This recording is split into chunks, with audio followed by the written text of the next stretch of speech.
अरे तुम दोनों अपनी बड़ी बहन से कुछ सीख लो, क्योंकि बहुत जल्द तुम्हारी बड़ी बहन की शादी हो जाएगी और वो अपने ससुराल चली जाएगी। माँ, हमें उस पायल की बच्ची से कुछ नहीं सीखना, और वैसे भी हम दोनों बहन मॉडल्स हैं। हमारे पास काम और तरक्की की कमी नहीं है, इसलिए हमें अपनी सौतेली बहन से कुछ नहीं सीखना। हाँ माँ, हमारे इतने भी बुरे दिन नहीं आए कि हम उस गवार पायल से घर के काम सीखें। तुम और तुम्हारी मॉडलिंग मुझे आज तक समझ नहीं आई। पता नहीं तुम दोनों अपना घर कैसे संभालोगी। पर पायल को देखो, वो तुमसे ज्यादा पढ़ी लिखी भी है और घर के सारे काम भी जानती है। वैसे 1 हफ्ते बाद तुम्हारी बहन की शादी है। जल्दी से शादी की शॉपिंग कर लो, बाद में ये मत कहना कि माँ ने हमें शॉपिंग नहीं करने दी। माँ, आप अपनी उस सौतेली बेटी पर इतना पैसा क्यों खर्च कर रही हो? उसकी शादी आप मंदिर में भी तो कर सकती थी ना। खबरदार रूपल, अगर तुमने इस तरह की बात भी की। भले ही पायल मेरी सौतेली बेटी है, पर वो मेरे लिए बिल्कुल वैसी ही है जैसे तुम दोनों। आशा अपनी बेटियों से नाराज होकर वहां से चली जाती है। देखते ही देखते 1 हफ्ता बीत जाता और पायल की शादी हो जाती है। और क्योंकि पायल का कोई भाई नहीं था, इसलिए आशा अपनी दोनों बेटियों को पायल के साथ जाने को कहती है। रूपल बेटा, देवयानी बेटा, शादी में दुल्हन ससुराल अकेले नहीं जाती। अगर तुम्हारा कोई भाई होता तो वो पायल के साथ जाता, पर क्योंकि तुम्हारा कोई भाई नहीं है, इसलिए तुम दोनों को ही अपनी बहन के साथ उसके ससुराल जाना होगा। माँ, ये आप कैसी बात कर रही हो? ऐसी कोई रिचुअल नहीं होता और हम उसके साथ कहीं नहीं जाने वाले। माँ, मैं तो कब से इसी दिन का इंतजार कर रही थी कि कब मेरा उससे पीछा छूटेगा, और जब मेरा उससे पीछा छूट रहा है तो आप मुझे उसके साथ जाने को कह रही हो। बेटा, अगर पायल के साथ कोई उसके ससुराल नहीं गया तो लोग क्या बोलेंगे कि देखो सौतेली माँ है इसलिए बेचारी के साथ भेदभाव कर रही है। माँ, आप हमें इमोशनल ब्लैकमेल मत किया करो। प्लीज मेरी प्यारी बेटियों, अपनी माँ की इज्जत रख लो। मैं तुम दोनों से रिक्वेस्ट कर रही हूँ। आशा अपनी दोनों बेटियों को इमोशनल ब्लैकमेल करती है और जबरदस्ती उन दोनों को पायल के साथ उसके ससुराल भेज देती है, जहाँ पायल की सास पायल की दोनों बहनों का बहुत अच्छे से ख्याल रखती है। आओ बेटा, तुम दोनों इस कमरे में आराम कर लो। आखिर तुम मेरी बहू की बहनें हो और इसलिए हमारा फर्ज बनता है, जब तक तुम यहाँ हो तुम्हें किसी चीज की कमी नहीं होने दे हम। थैंक यू आंटी जी, आपने हमारे लिए इतना सोचा, पर हम दोनों बहन अकेले ही ठीक है। अगर हमें किसी चीज की जरूरत पड़ेगी तो हम आपको याद कर लेंगे। अब आप जा सकती हैं। अच्छा ठीक है बेटा, फिर मैं चलती हूँ। पर कल तुम दोनों सुबह जल्दी उठ जाना, क्योंकि कल मेरी बहू यानी कि तुम्हारी बहन की इस घर में पहली रसोई है। इतना बोलकर निर्मला वहां से चली जाती है और दोनों बहन आपस में बातें करती हैं। उस पायल की वजह से हमें यहाँ इस अनजान घर में रहना पड़ रहा है।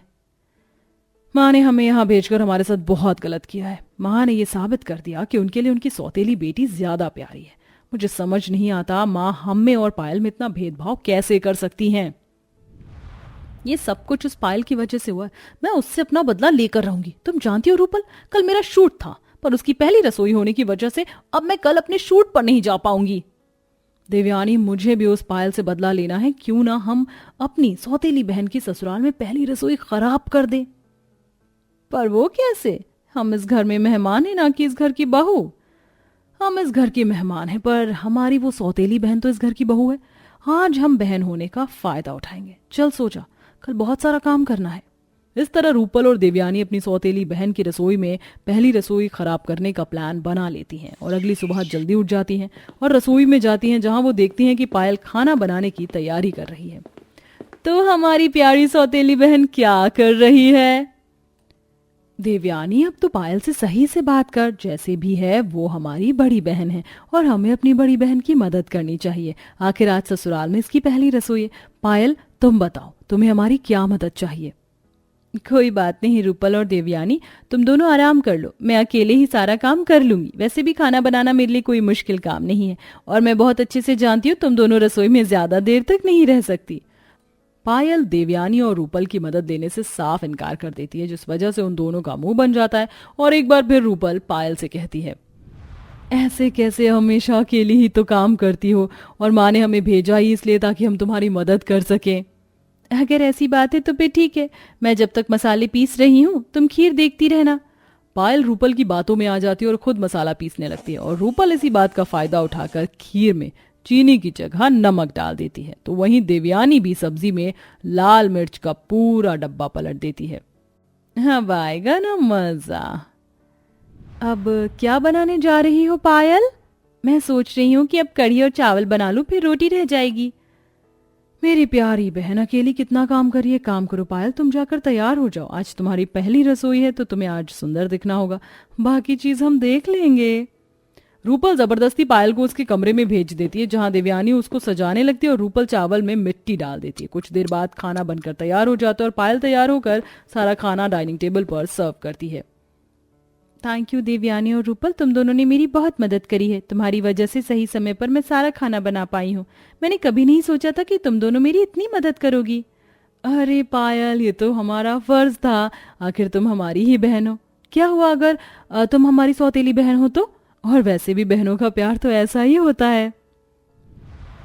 अब आएगा ना मजा जब पूरा परिवार खाने के लिए बैठेगा, पर ये सब रह कहाँ गए।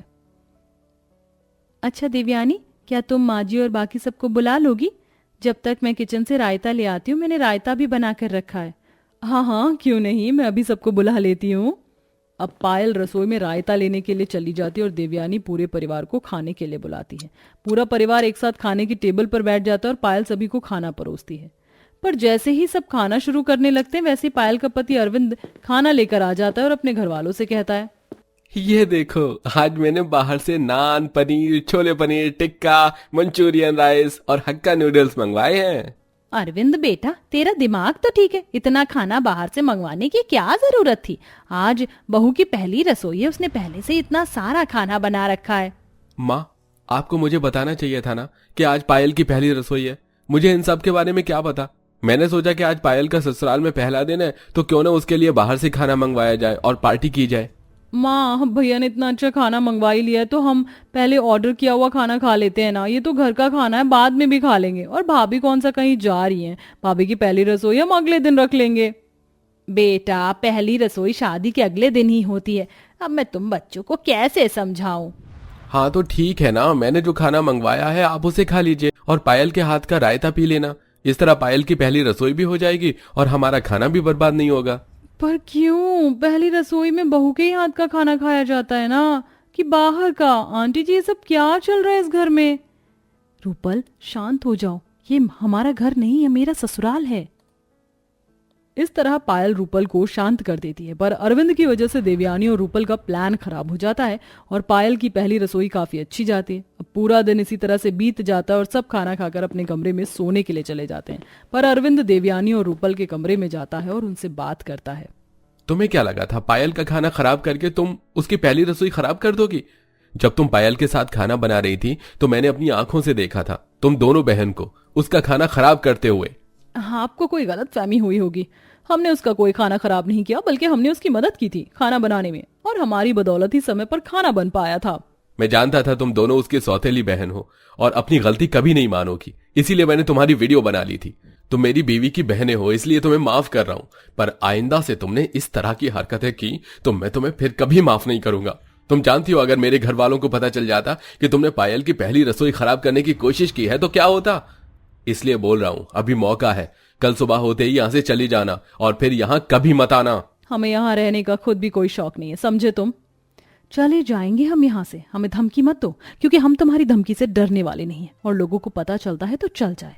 रस्सी जल गई पर बल नहीं गया, सही कहते हैं, सौतेले रिश्ते अपना असली रूप दिखाई देते हैं। अरविंद और सौतेली बहनों की सारी बातें पीछे खड़ी पायल भी सुन रही थी। सौतेली बहनों से धोखा खाकर उसकी आंखों में आंसू थे। वो बिना कुछ कहे वहां से चली गई। अरविंद पायल को जाता देखता है और रूपल और देवयानी को चेतावनी देकर चला जाता है, जिसके बाद वे दोनों बहन भी अगली सुबह होते ही पायल के ससुराल से चली जाती हैं, जिनसे पायल मिलती भी नहीं है। अब पायल हंसी खुशी अपने ससुराल में खुशहाल जिंदगी जीती है।